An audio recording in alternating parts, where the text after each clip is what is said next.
Bonjour, bienvenue sur Sensation. Je reçois Célia Verland. Bonjour. Bonjour. Vous êtes coordinatrice régionale de France Asso Santé Normandie. Alors il y a un an déjà, France Asso Santé tirait la sonnette d'alarme, dénonçant dans une enquête sur les difficultés d'accès aux soins rencontrées par des millions de Français. Et ce chiffre, 2 Français sur 3 ont déjà dû reporter ou renoncer à des soins pour raisons financières ou faute de médecins disponibles. C'est un constat alarmant que vous dressiez à l'époque, déjà. Oui, c'est un constat alarmant. Les difficultés d'accès aux soins touchent beaucoup de Français, et en particulier les malades chroniques et les personnes en situation de handicap. Alors, qu'en est-il aujourd'hui, après la crise sanitaire qui continue? Avez-vous le sentiment d'avoir été entendu suffisamment à l'époque? Alors, entendu, oui, mais pas assez de temps pour faire bouger les choses. Là, le renoncement aux soins qu'on a vu pendant cette période est peut-être pour d'autres raisons avec la crise, mais dans tous les cas, ça a un impact derrière, notamment des complications dans sa maladie, la non prise en charge de sa maladie, des symptômes, des complications des hospitalisations. Toutes ces choses-là vont avoir un impact. Aujourd'hui, la surcharge des patients Covid contraint les hôpitaux à reporter des opérations, encore une fois. Est-ce que cette situation s'aggrave, ce que vous dénonciez déjà il y a un an? Est-ce que la crise actuelle l'aggrave encore plus? Oui, complètement. Ça aggrave la situation. Tout le monde en est conscient, mais on n'a pas encore la clé.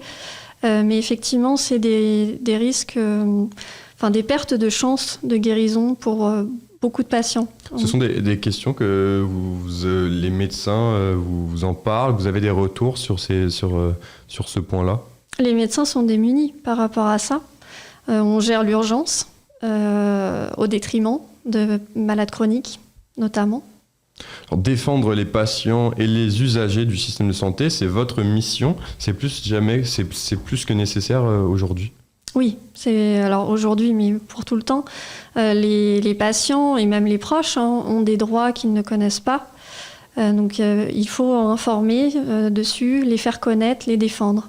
Alors est-ce que parfois les patients et leurs avis ne sont pas suffisamment pris en compte par les autorités sanitaires? Oui, ça peut arriver effectivement. Je le disais, donc Célia Verland, vous êtes la coordinatrice régionale de France Asso Santé pour la Normandie. J'aimerais savoir, France Asso Santé, comment ça s'organise? Il y a plusieurs antennes dans chaque région. Comment ça se passe? Oui, France Asso Santé, c'est un siège qui est basé à Paris et 17 délégations régionales à l'heure actuelle. Tout organisé de la même façon, un coordinateur et des employés support. Donc pour la Normandie, on a 68 associations adhérentes et on est sur les 5 départements. Alors on parlait de la crise sanitaire et du Covid-19. Vous avez lancé le site vivre-covid19.fr. Comment est-ce qu'on vit l'après-confinement? Qu'est-ce que vous attendez de cette enquête et dans quelle démarche scientifique elle s'inscrit? Alors déjà, c'est une démarche unique parce qu'elle s'adresse à toute la population. Et on veut mesurer l'anxiété de la population dans cette période de confinement-déconfinement et aussi les difficultés de l'accès aux soins. Alors à l'heure où nous enregistrons cette émission, vous avez déjà enregistré près de 2000 participations. Si des auditeurs s'interrogent, pourquoi est-ce qu'ils devraient participer à cette enquête? Pour participer, c'est pour le bien de tout le monde parce qu'il nous faudrait 10 000 participants à cette enquête pour refléter la réalité. Donc 2000 c'est bien mais c'est pas suffisant et ça pourra vraiment refléter l'anxiété, l'impact qu'aura eu cette période de confinement-déconfinement. Alors sur le Covid-19 justement, France Asso Santé se mobilise en faveur des personnes à risque de formes graves. Les associations de patients et d'usagers exigent une protection efficace et cohérente. Quels sont vos souhaits et qu'est-ce que vous demandez aux autorités? Alors, on demande plusieurs choses, mais la plus importante, c'est au niveau de la liste des personnes vulnérables qui s'est vue réduite en août 2020. Là, on voudrait qu'elle soit revue et qu'elle soit cohérente avec l'actualité. Et aussi la place des proches, les personnes qui vivent avec des personnes vulnérables aussi. Certains médecins recommandent un autoconfinement pour les personnes de plus de 65 ans ou bien entre 45 et 60 ans qui sont immunodéprimées. Est-ce que c'est une solution viable selon vous ? Alors on pense surtout qu'il faut respecter les gestes barrières et pour les personnes vulnérables de faire très attention dans le milieu familial. Est-ce que vous recommandez aux internautes qui nous écoutent en ce moment et qui seraient dans ce cas de figure de s'auto-confiner ? Pas forcément, c'est vraiment de faire attention et de respecter cette distance, se laver les mains, ces choses-là.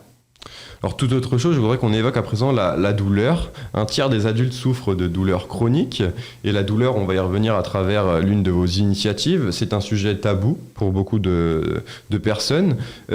Tout le monde est concerné à des degrés divers. Ça peut être le mal de dos, comme des douleurs liées à un traitement. Pourquoi c'est tabou, la douleur ?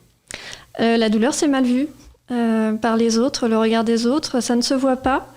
Donc on ne croit pas forcément quelqu'un qui va nous dire j'ai mal, on va se dire c'est dans sa tête et c'est tout. Alors vous avez lancé le 19 octobre dernier un site internet à l'occasion de la journée mondiale de la douleur. C'est le site Parlons Douleur sans tabou, un site internet dont plusieurs associations normandes sont à l'initiative, notamment la Ligue contre le cancer ou bien encore France Alzheimer. Qu'est-ce qui a motivé la création de ce site internet ? Alors c'est par rapport à France Asso Santé, notre mission c'est de parler de ces thématiques, de ces droits des usagers, puisqu'il existe des traitements contre la douleur. Et c'est un sujet transversal qui touche donc beaucoup de Français, comme vous l'avez dit, et donc beaucoup de nos associations adhérentes aussi. Un tiers des adultes souffrent de douleurs chroniques, des douleurs qui prennent des formes différentes et dont l'intensité peut varier. Personne ne ressent la même chose. Pourquoi ? C'est en cela que c'est difficile de parler de douleur ? Oui, on a chacun... Personne ne ressent les mêmes choses. Chacun a ses seuils, chacun a ses ressentis. Voilà, donc c'est difficile de comprendre l'autre dans ce cas-là. Alors, sur le site, dont on peut retrouver le lien sur normandie.france-asso-santé.org, on trouve plusieurs onglets. Comprendre la douleur, s'exprimer et enfin poser des questions. Avant de rentrer dans le détail, expliquez-moi, vous avez voulu faire quelque chose de relativement simple pour tout le monde ? Alors au départ, on voulait faire en présentiel des ateliers dans des structures, dans des hôpitaux. Au vu de la situation, on a décidé de dématérialiser ces ateliers en proposant le site internet qui a l'avantage de pouvoir toucher tout le monde, enfin plus de monde, et pas que en Normandie. Alors sur le quiz, par exemple, plusieurs questions. Existe-t-il un seul type de douleur ? Est-ce que la douleur aiguë est une douleur qui dure longtemps dans le temps ? C'est quoi l'intérêt, la finalité de ce quiz ? On souhaite que les gens, à la fin du quiz, aient de nouvelles connaissances sur cette thématique et ceux qui ne sont pas concernés par la thématique aient un nouveau regard. Alors, les gens ne sont pas assez au courant de cette thématique ? Non, enfin, on n'en parle pas, donc... Personne n'en parle ? Non. Au quotidien, non. Alors l'autre volet, c'est l'onglet s'exprimer à travers des photos notamment. Vous invitez les internautes à choisir une photo qui représente le plus pour eux le terme douleur. Quels sont les choix proposés, par exemple ? Alors on a 30 photos qui sont différentes, qui représentent la joie, la tristesse, la souffrance, le côté lumineux, plus sombre, toutes ces choses-là, des paysages. Et après, c'est vraiment... il y aura donc par exemple la photo d'un petit garçon qui murmure à l'oreille de son grand-père, on suppose. Pour certains, ça pourra représenter le secret. Le secret de la douleur, c'est mon secret, je n'en parle pas.